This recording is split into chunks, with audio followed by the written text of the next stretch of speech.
Good morning BSc first year students.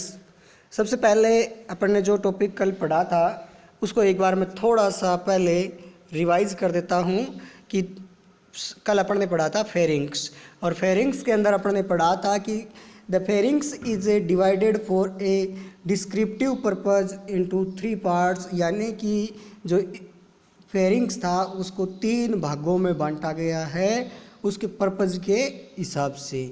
तो वो कौन कौन से थे? नेजोफेरिंग्स था, ओरोफेरिंग्स था और लेजोफेरिंग्स था।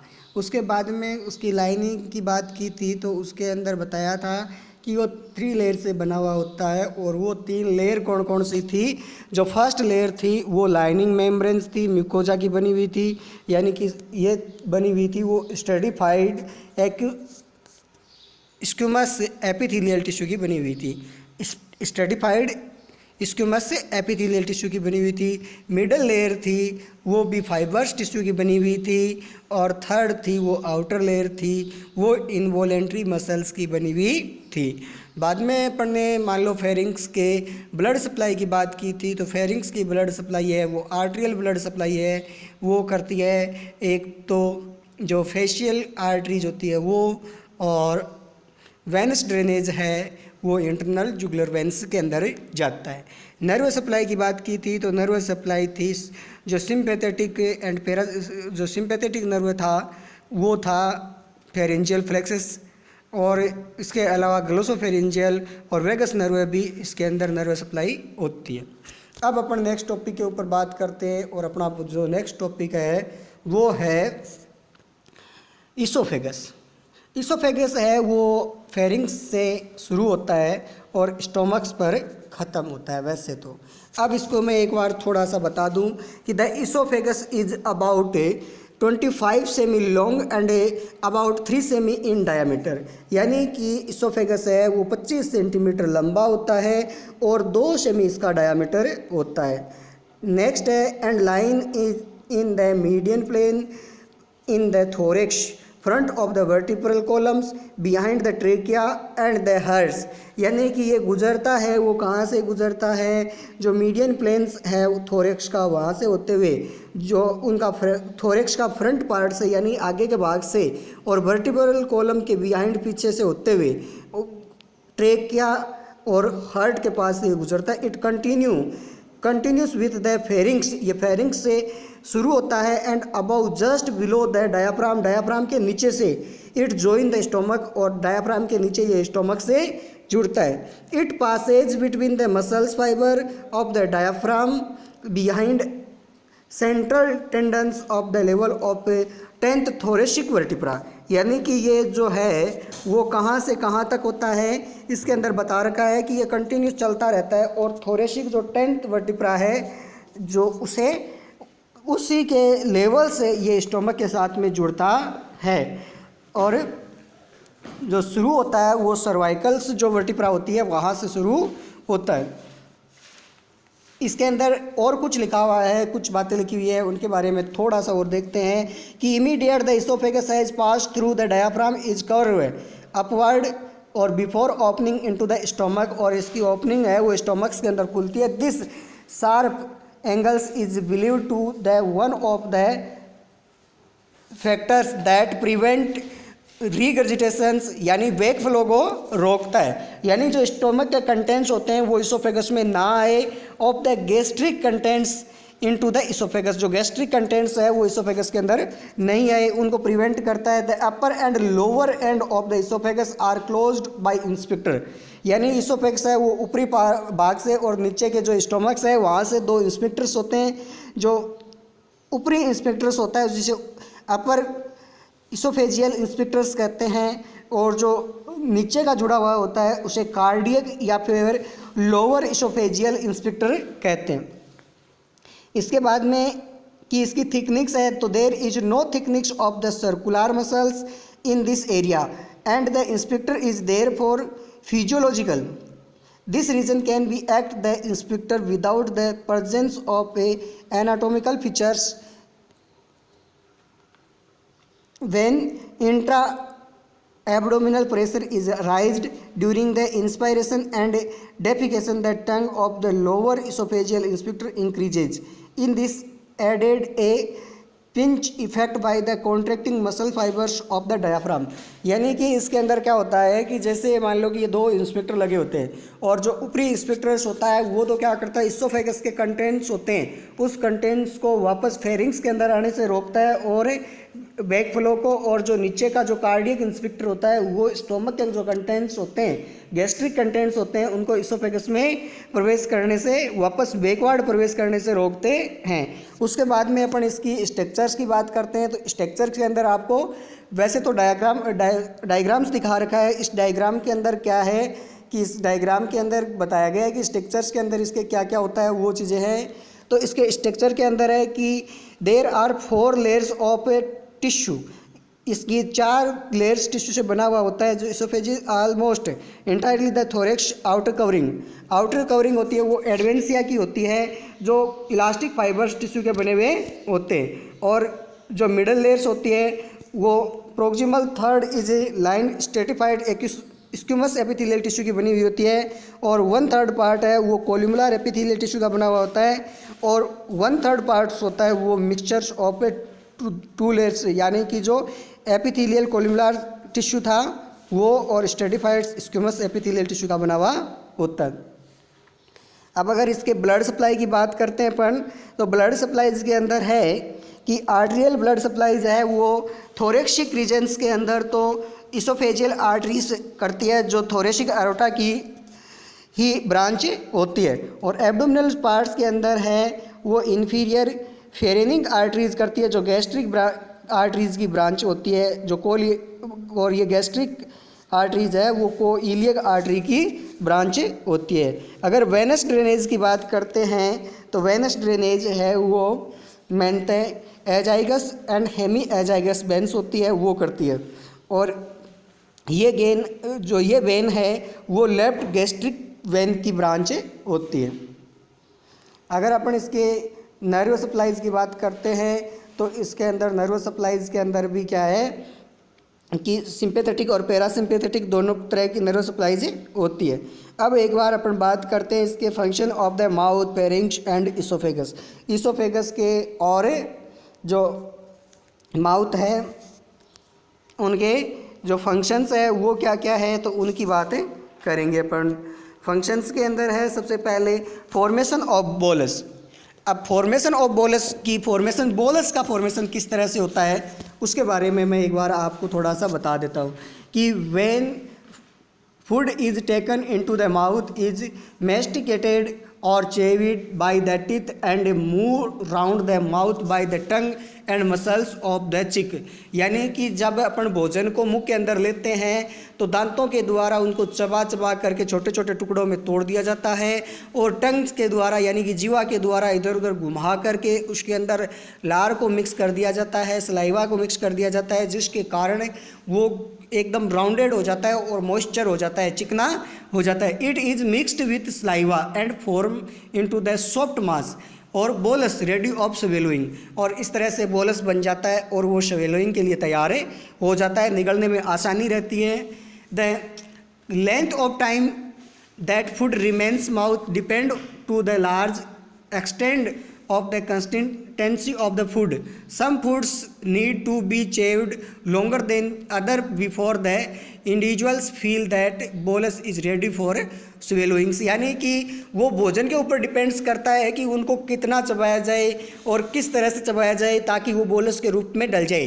कुछ होते हैं वो हार्ड फूड होते हैं जो उनको ज़्यादा चबाने की आवश्यकता रहती है, उसमें ज़्यादा सलाइवा सेक्रेट की आवश्यकता रहती है, और कुछ है वो क्या होते हैं सॉफ्ट होते हैं पहले से फूड्स जिनके अंदर कम समय में चबाने से ही वो बोलस के रूप में परिवर्तित हो जाते हैं। अब है स्वेलोइंग के अंदर क्या है कि स्वेलोइंग है वो सेकंड फंक्शंस है माउथ का और फेरिंग्स और इसोफेगस का। तो इसके अंदर है कि मैं आपको स्वेलोइंग की जो डिटेल्स है वो पूरी डिटेल्स बताता हूँ कि किस तरह से स्वेलो किया जाएगा।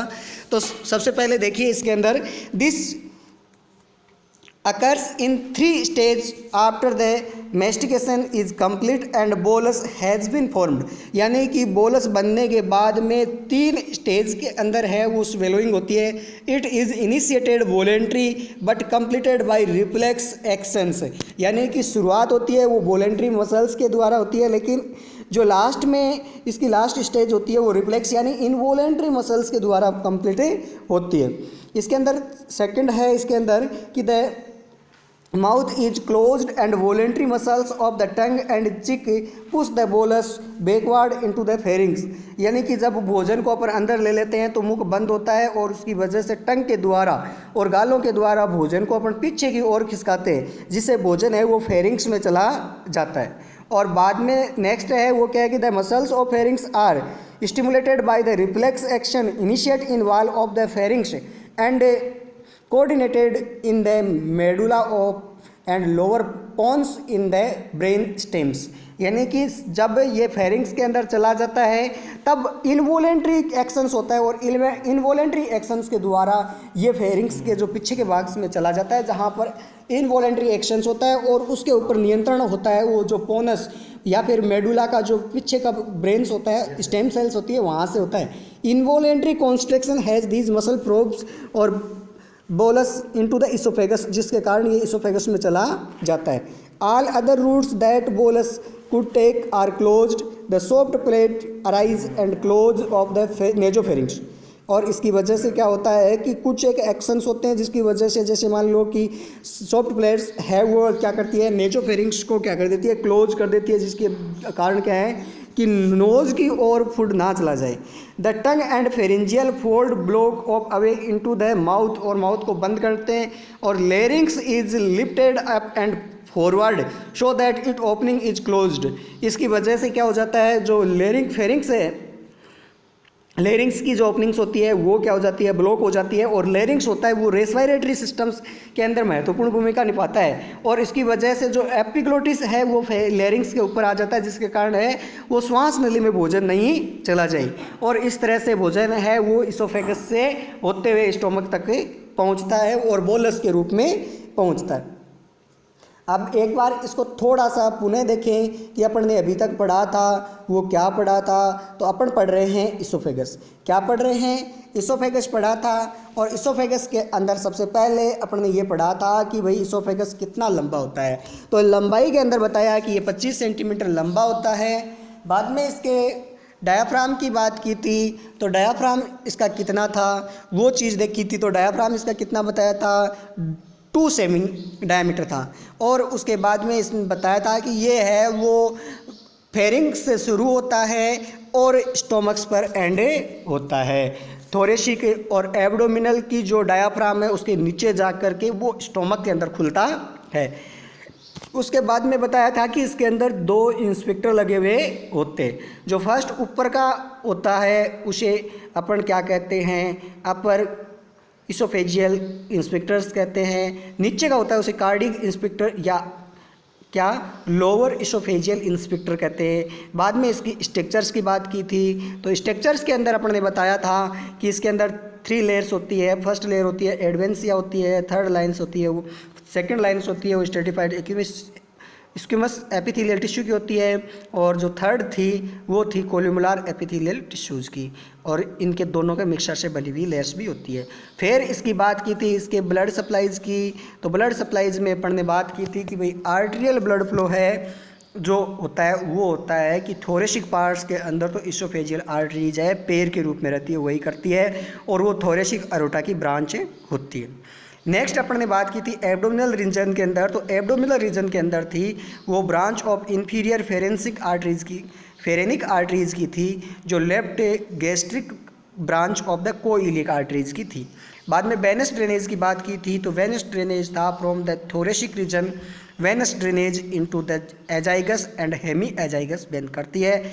The abdominal part drain into the left gastric veins, जो लेफ्ट गैस्ट्रिक वेंस होती है उसमें ड्रेन करता है। There is a venous flexion of the distal end the link the upward and downward venous drainage the general and portal circulation के अंदर करती है। उसके बाद अपन ने बात की थी इसके अंदर कि इसके फंक्शंस की, तो इसके दो ही फंक्शन है। पहला है फॉर्मेशन ऑफ बोलस और दूसरा है स्वेलोइंग्स। फॉर्मेशन ऑफ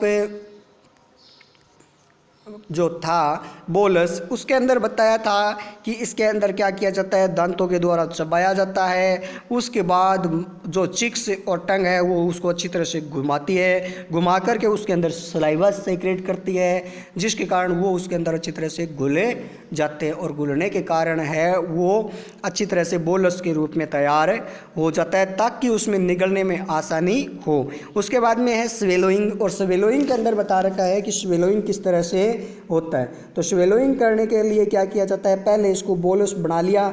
बोलस बनाने के बाद में चिक है और टंग है वो पीछे की ओर इसको मूव करती है, जिसके कारण ये फेरिंग्स में चला जाता है। और फेरिंग्स में जाने के बाद में इनके अंदर जो वॉलंटरी मसल्स है उसका जो कंट्रोल है वो ख़त्म हो जाता है, और वहाँ पर इनवॉलंटरी मसल्स का काम है वो शुरू हो जाता है। इसके अंदर देखो आपको चित्र दिखा रखा है कि किस तरह से कौन कौन से इसके अंदर भाग होते हैं माउथ के, वो भी एक बार दिखा रखे, किस तरह से भोजन जाता है वो एरो के निशान से दिखा रखा है।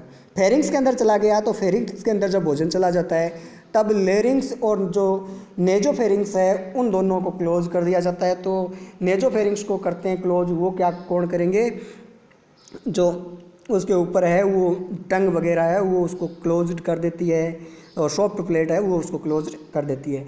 और जो फेरिंग्स है, लेरिंग्स के ऊपर एपिग्लोटिस आ जाता है, जो प्रिवेंट करता है एंट्री इनटू द एयरवे, यानी ट्रेकिया के अंदर भोजन जाने से उसको रोकता है कि कहीं ट्रेकिया के अंदर भोजन ना चला जाए।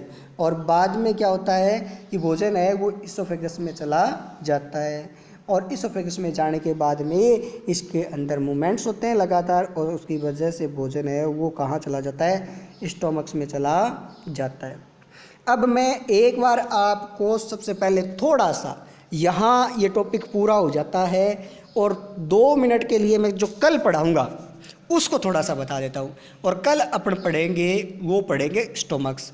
तो स्टोमक्स उसके अंदर क्या क्या होता है। तो सबसे पहले स्टोमक की आकृति होती है वो जे आकार की होती है, और ये मांसपेशियों का बना खोखला भाग होता है। और ये जो एलिमेंट्री कैनाल्स होता है उसका सबसे डिलेटेड यानी कि फैला हुआ पार्ट से होता है, ठीक है। और ये एब्डोमिनल कैविटीज़ के अंदर होता है। कहाँ होता है, एपिग्लोटिस, अम्ब्लाइकस, लेफ्ट हाइड्रोकॉन्ड्रिक रीजन्स के अंदर पाया जाता है। अब इसके थोड़ी सी अपन बात कर लें कि एसोसिएटेड ऑर्गन्स कौन से होंगे। किसके अंदर बात कर रहे हैं अपन, स्टोमक्स की बात कर रहे हैं। तो स्टोमक्स के अंदर कौन कौन से क्या होते हैं जो ऑर्गन्स होते हैं एसोसिएटेड। तो एंटीरियरली इसके left lobe of liver and anterior abdominal wall होती है। उसके बाद अपन बात करते हैं नेक्स्ट कौन सी की, इसके पोस्टीरियरली भी एब्डोमिनल अरोटा होता है, पेंक्रियाज होता है, स्प्लीन है, लेफ्ट किडनी है, और एड्रिनल ग्लैंड्स पाई जाती है। इसके अलावा सुपीरियरली बात करें स्टोमक के, तो स्टोमक के सुपीरियरली होता है डायाफ्राम है, इसोफेगस है, and left lobe of levers है। और अगर इन्फीरियरली की बात करें तो transverse colon and small intestines होता है। और टू द लेफ्ट और टू द राइट, लेफ्ट में होता है डायफ्राम एंड स्प्लीन, और राइट के अंदर होता है लीवर एंड ड्यूडेनम्स। ये थे उनके बाद में इसके भाग की बात करते हैं। तो इसके भी क्या होते हैं, 3 भाग होते हैं। फर्स्ट भाग होता है उसको अपन क्या कहते हैं, फंडस कहते हैं।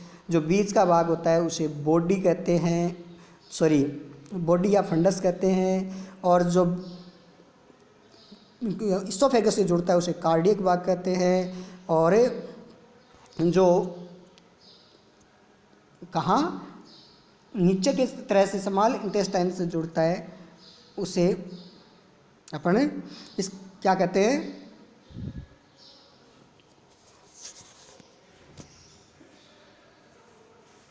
अब अपन बात करते हैं थोड़ी सी